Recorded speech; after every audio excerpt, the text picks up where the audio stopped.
I had been planning this trip to the cabin for months, thinking it would give my sister and me a break from everything.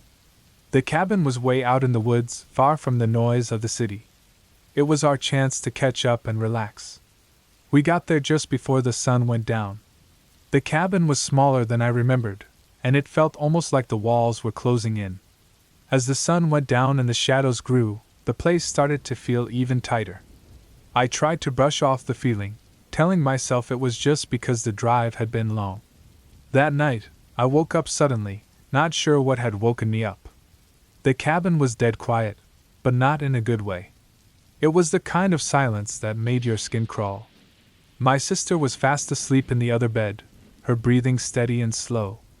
I listened for any sound outside, maybe leaves rustling or the wind blowing, but there was nothing. I turned over and tried to sleep again, but my mind wouldn't stop racing. I kept thinking about how alone we were out here, how no one would hear us if something went wrong. The cabin had no cell service, and the nearest town was far away. I told myself I was just being paranoid, but it didn't help. At some point, I drifted off again, but it felt like I had only been asleep for a few minutes when I woke up to the sound of creaking floorboards. I froze, my heart pounding. It wasn't the usual sounds of an old cabin. It was like someone was slowly walking through the house. I lay there, eyes wide open, staring at the ceiling, listening as the creaking came closer to our room. It stopped right outside the door. I held my breath, waiting for the door to open, but it never did. Instead, I heard the creaking again, moving away this time, back down the hall. After what felt like forever, I finally found the nerve to move. I got up and slowly walked to the door. I pressed my ear against it, trying to hear anything, but there was nothing but silence. I didn't sleep for the rest of the night. When the first light of dawn came into the room, I finally let out the breath I had been holding. My sister woke up soon after, completely unaware of what had happened. I didn't tell her about it, not wanting to freak her out, but I couldn't shake the feeling that we weren't alone. We spent the day hiking and trying to enjoy ourselves, but the uneasy feeling from the night before wouldn't go away. I kept looking over my shoulder, expecting to see someone watching us from the trees, but there was no one there. I tried to convince myself that I was just tired and that being out here was getting to me. That night, I was determined to get some sleep, but I couldn't. I lay awake, staring at the ceiling, listening to every little noise. The creaking started again, just like the night before, slow and steady. This time, it was closer, like whoever, or whatever it was, knew I was awake. I didn't move. I just lay there, trying to blend into the bed, hoping it would go away. But the creaking didn't stop. It moved closer, right outside the door again. Then, I heard the doorknob rattle, just once, like someone was testing it. I wanted to scream, to wake my sister up, but I couldn't make a sound. I was frozen with fear, my body refusing to move. The doorknob rattled again, this time a little harder. Then, just as suddenly as it started, it stopped. The creaking moved away down the hallway, leaving me alone in the dark. I knew then that we couldn't stay another night. The next morning, I told my sister we had to leave. I didn't explain why, just that something didn't feel right. She didn't argue, probably sensing the fear in my voice. We packed up and left, not looking back. As we drove away, I couldn't shake the feeling that we had barely escaped something bad. I still don't know what was in that cabin with us, but whatever it wasn't human. And as I looked in the rearview mirror, I could have sworn I saw something moving in the shadows by the cabin. Something that had watched us the entire time, waiting for the right moment to act. And I realized, if we had stayed just one more night, we might never have left at all.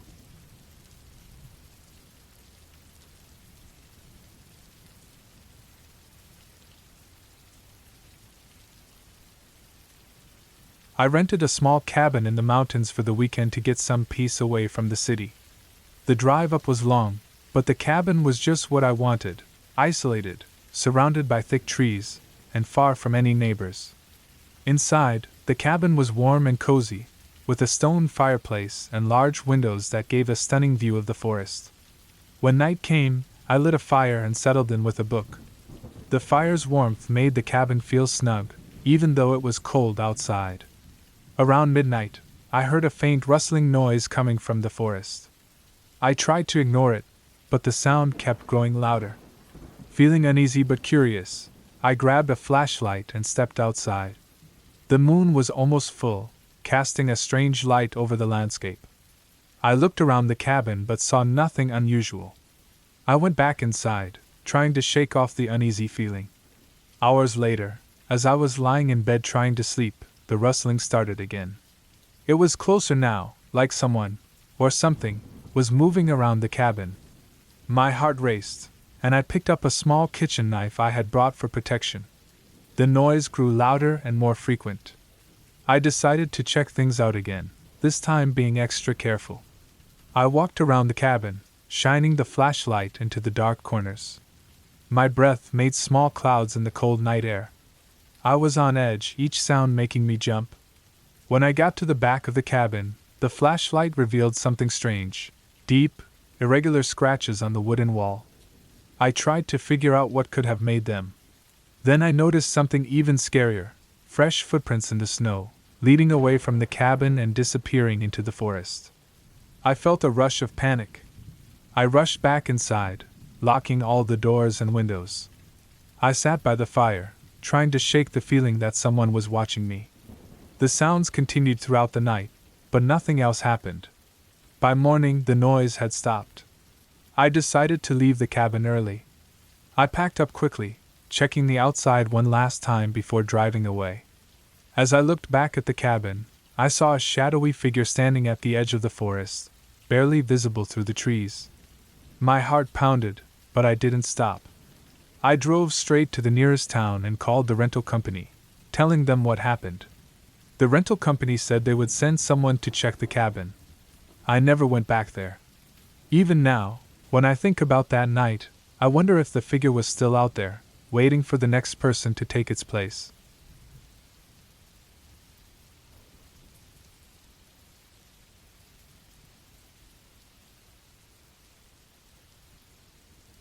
I was really looking forward to a quiet weekend in the woods.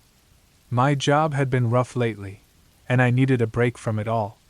So I packed my tent, sleeping bag, and enough food for a few days, then headed out to a quiet campsite I knew about, deep in the forest. The drive was long, and the dirt road to the campsite was rough, but I finally got there just before it got dark. The air was cool, and tall pines surrounded the small open space where I set up my camp. It was the perfect spot. I hadn't seen a single car on the way in, and it felt like I was miles away from anyone. After setting up my tent, I built a small fire and cooked some dinner. The fire crackled, and the sounds of nature in the distance helped me relax. The stress I'd been feeling for weeks started to fade away. As the night grew darker, I sat by the fire, staring into the flames. The night was quiet, except for the occasional rustling of leaves and the hoot of an owl somewhere far off. I felt calm, enjoying the time alone. When the fire began to burn out, I decided it was time to sleep. I crawled into my tent, zipped up the entrance, and settled into my sleeping bag. I fell asleep pretty quickly, but my sleep was broken. I kept waking up to strange sounds, branches snapping, leaves crunching, though I tried to convince myself it was just animals moving around in the forest. But something about the way the sounds came and went didn't feel right. It was like someone, or something, was getting closer. Finally, I fell into a deeper sleep, but it didn't last long. I woke up to a loud noise, like something heavy had been dropped near my tent. My heart was racing, and I could hear footsteps just outside. They were slow, careful, and weighed too heavy to be any animal in these woods. I lay there, holding my breath, trying to figure out what was happening. The footsteps circled my tent. I could hear twigs snapping under the weight. My mind raced with thoughts, but none of them made sense. Who would be out here at this hour? And why were they quietly walking around my tent? The footsteps stopped right behind my tent. I could hear the slow, steady breathing of whoever, or whatever, was standing there. I wanted to move, to grab something for protection, but fear kept me frozen in place. I waited, every muscle in my body tense, expecting something to happen, but then the footsteps slowly started to move away into the woods. I didn't move for what felt like hours. Eventually, the sounds disappeared completely, and the forest was quiet again. I waited a while longer before unzipping the tent and looking outside. The fire had gone out long ago, and the clearing was lit by the pale light of the moon. I didn't see anyone, but I knew something had been out there. The fear was still with me, and I knew I couldn't stay another night. I quickly packed up my gear, my hands shaking as I tried to put the tent away. The drive back to the main road felt like it took forever. I kept looking in my rearview mirror, half expecting to see something behind me, but the road stayed empty. When I finally reached the paved road, I let out a breath I didn't realize I'd been holding. I never went back to that campsite. I told myself it was probably just another camper who had gotten lost, but deep down, I knew that wasn't true. I didn't know who, or what, was out there that night, but I didn't want to find out. All I knew was that the peace I had gone looking for had turned into something dark, something I couldn't explain, but I could never forget. Weeks passed, but I couldn't shake the feeling that something was still out there, watching. Every time I closed my eyes, I could hear those slow, heavy footsteps circling around me, getting closer and closer. And each time, I woke up just before they stopped, right behind me. It was a fear that followed me, day and night, like a shadow that wouldn't go away, reminding me that whatever was out there, it hadn't forgotten me either.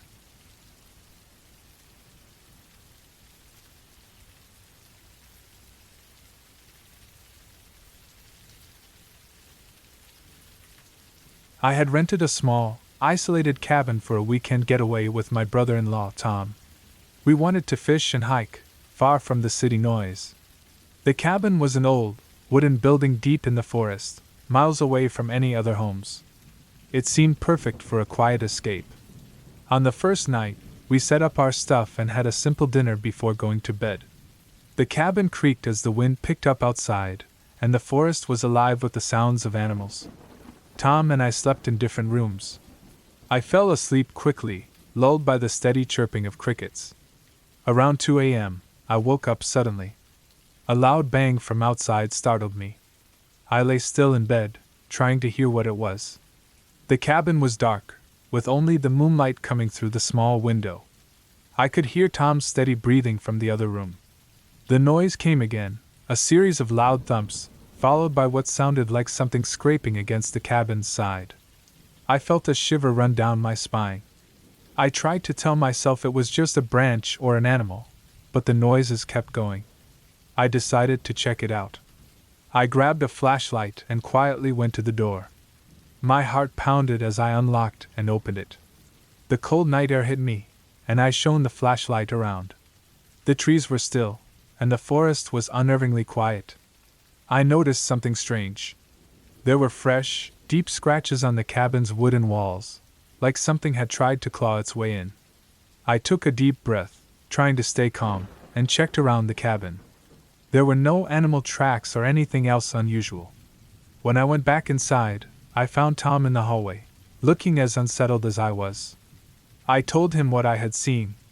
We decided to check the cabin thoroughly, just to be sure. Everything seemed normal, and the noises had stopped. We locked the doors and windows and went back to bed, though either of us slept well. The next morning, we found more scratch marks on the walls and a few torn pieces of fabric caught on the wooden siding. It looked like someone, or something, had been trying to get in.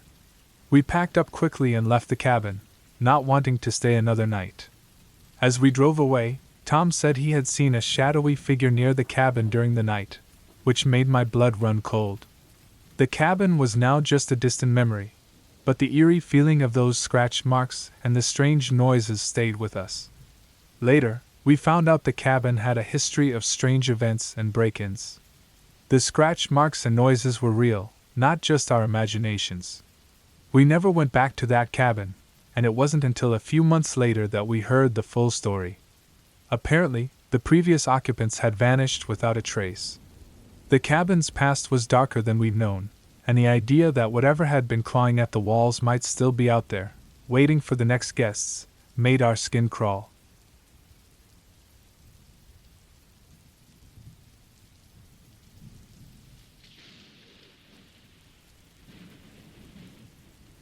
I went to my grandmother's cabin deep in the woods for a weekend alone. The cabin had always felt cozy with its old wooden walls and the smell of pine. But this time, something felt strange. The first night was quiet, just the usual creaks of the old house settling. When I woke up the next morning, I saw muddy footprints outside the cabin. They led up to the porch and then suddenly stopped. I didn't think much of it, probably just an animal.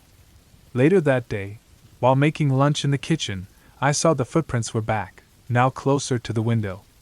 I looked outside but didn't see anything. I figured it was just my mind playing tricks. As night fell, I was in bed reading when I heard a soft tapping on the window. I checked, but no one was there. I tried to ignore it and went back to reading. The tapping kept going through the night, getting louder and closer. It was impossible to ignore. I decided to check outside to see if someone was messing with me. I grabbed a flashlight and stepped outside, my breath visible in the cold air. The footprints were still there, and they seemed to be moving around the cabin. I felt a chill as I followed them. They led to the back of the cabin, where the ground was disturbed, like someone had been digging. I shined the flashlight around but didn't see anything unusual. The digging spot was a small hole covered with leaves. I covered it back up and went inside, locking all the doors and windows. That night, the tapping was more urgent. It wasn't just on the windows now, it was on the door, too. I could hear something scraping along the outside walls. I was scared. I wanted to call for help, but the phone lines were down. All I could do was wait until morning. By sunrise, the tapping had stopped. I carefully opened the door and saw that the hole I had covered was now much bigger. It looked like someone had tried to dig it up again. My heart raced as I realized whoever had been outside was trying to get in. I quickly packed my things and drove back to town. My grandmother's cabin, once a safe retreat, now felt like a trap. As I drove away, I glanced back at the cabin. The hole had been filled with something dark, almost like someone had tried to cover their tracks. I don't know who, or what, was out there, but the thought of those footprints and the scraping sound still makes my skin crawl. I never went back. To this day, I can't shake the feeling that whatever was trying to get in is still out there, waiting.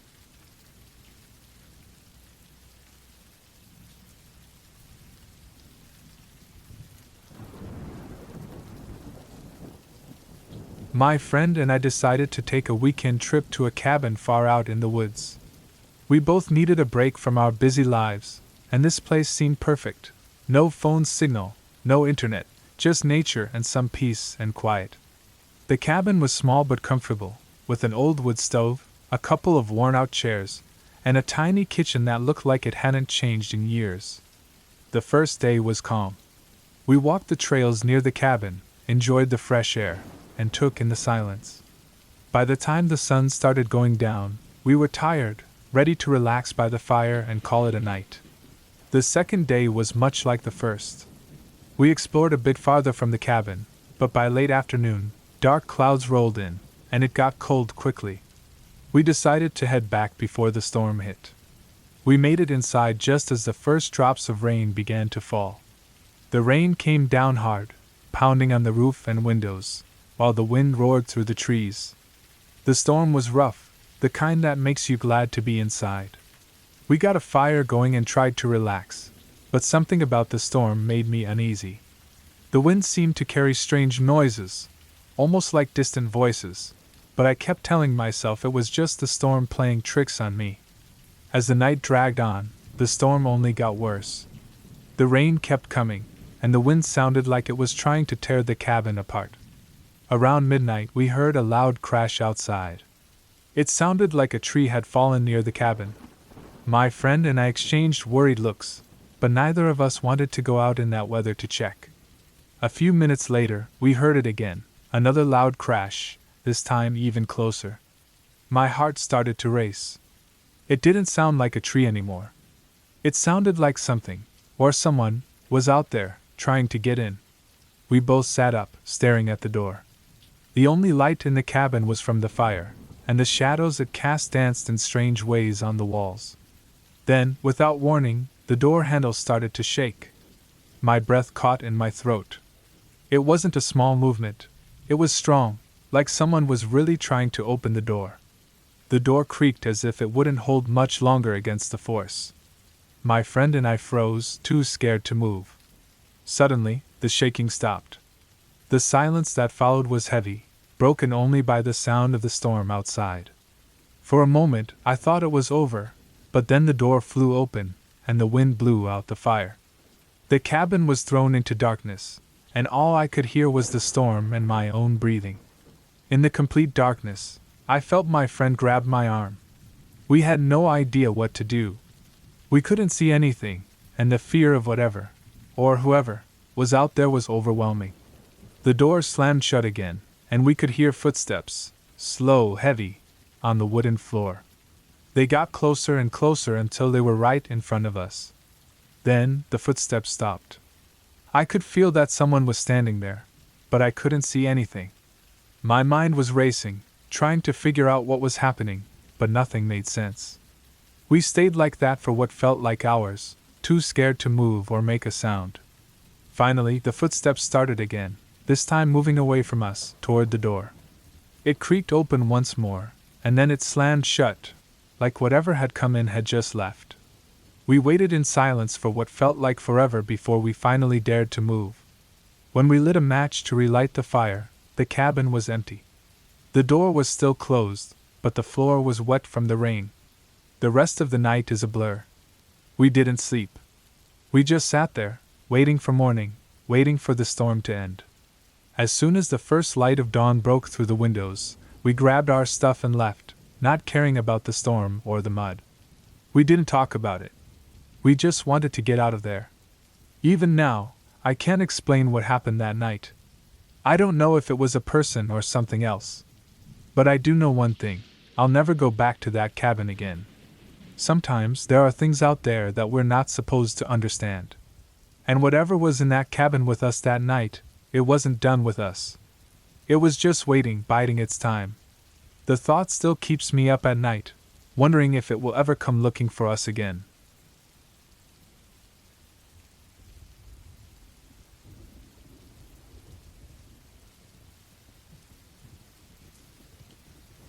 I've always enjoyed the peace of being alone in a cabin deep in the woods.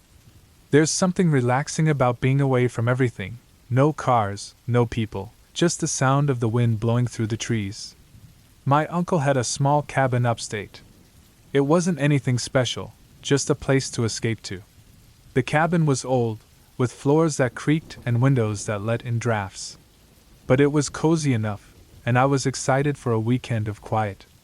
The first night was pretty boring.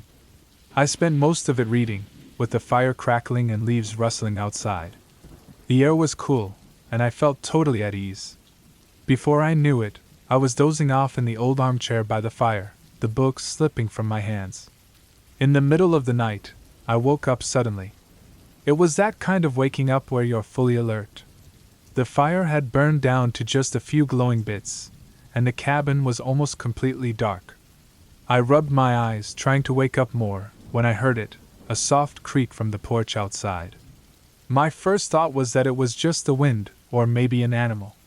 The cabin wasn't in great shape, and it made noises all the time. But then I heard it again, clearer this time, a slow, careful creak, like someone stepping carefully on old wood. My heart started beating faster. I tried to tell myself it was nothing, probably just the wind again. But as the seconds passed, I couldn't shake the feeling that something wasn't right. I listened closely, holding my breath. The creaking kept going, moving from one end of the porch to the other. I stayed frozen in my chair, my mind racing. There was no reason for anyone to be out here. The nearest neighbor was miles away, and the cabin wasn't easy to find. I wanted to believe it was just my imagination, but deep down, I knew I couldn't ignore it. Eventually, the creaking stopped. I waited, barely breathing. The silence was suffocating.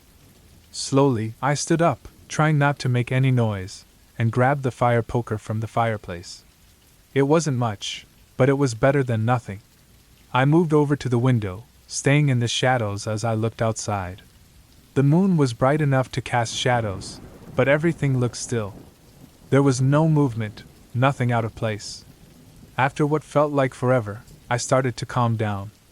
Maybe it really was just the wind. I turned back toward the fire, planning to stir it up a bit before going to bed, when I heard the creak again, this time right in front of the door. My blood went cold. It wasn't just outside, it was right there, too close. I didn't move. I couldn't. My eyes stayed glued to the door, the thin strip of light from the window just enough to show the old wood and rusty hinges. Every creak and groan of the cabin seemed louder in the silence. My mind screamed at me to do something, anything, but my body wouldn't respond. Minutes passed. Maybe hours. I couldn't tell anymore. The air felt thick, like the walls were closing in on me. And then, just when I thought I might lose my mind, it happened. A soft click, the doorknob turning slightly. My heart skipped a beat. Someone was out there, and they were trying to get in. But the door didn't open. The handle clicked back into place, and everything went quiet again.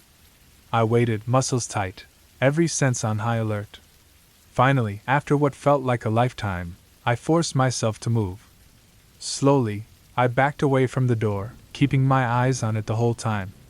I moved toward the back of the cabin, where the kitchen was, and grabbed a knife. It felt more solid in my hand than the poker. I knew I couldn't just stay there, waiting for whoever, or whatever, was outside to make the next move. I took a deep breath, trying to calm my nerves, and headed for the back door. If I was quiet enough, I could slip out unnoticed, maybe make it to the car and get out of there. But as I reached for the door, a terrifying thought hit me. What if they were already inside? I froze, listening carefully. The cabin was old and full of its own noises, but now every creak, every groan, made my skin crawl. I turned slowly, knife held tight, ready to face whatever was behind me. But there was nothing. The cabin was empty, just me and this awful feeling that something wasn't right. I decided I had to leave. I yanked the door open and ran. The cold night air hit me hard, but I didn't stop. I sprinted through the trees, the path barely visible in the moonlight, until I reached the car. My hands were shaking so much that it took me 3 tries to get the key in the ignition. I didn't look back as I sped down the dirt road, the cabin quickly disappearing in the rearview mirror. I didn't care. All I knew was that I had to get away, to put as much distance between me and that place as I could. I never went back to that cabin. I couldn't. Whatever happened that night, whatever was out there, it did something to me. I don't want to know what I might have seen if I had stayed, don't want to know who, or what, was watching me from the shadows. But sometimes, late at night when everything is quiet, I still hear those creaks and clicks, like the sound is following me, like it knows I'll never really be able to escape it.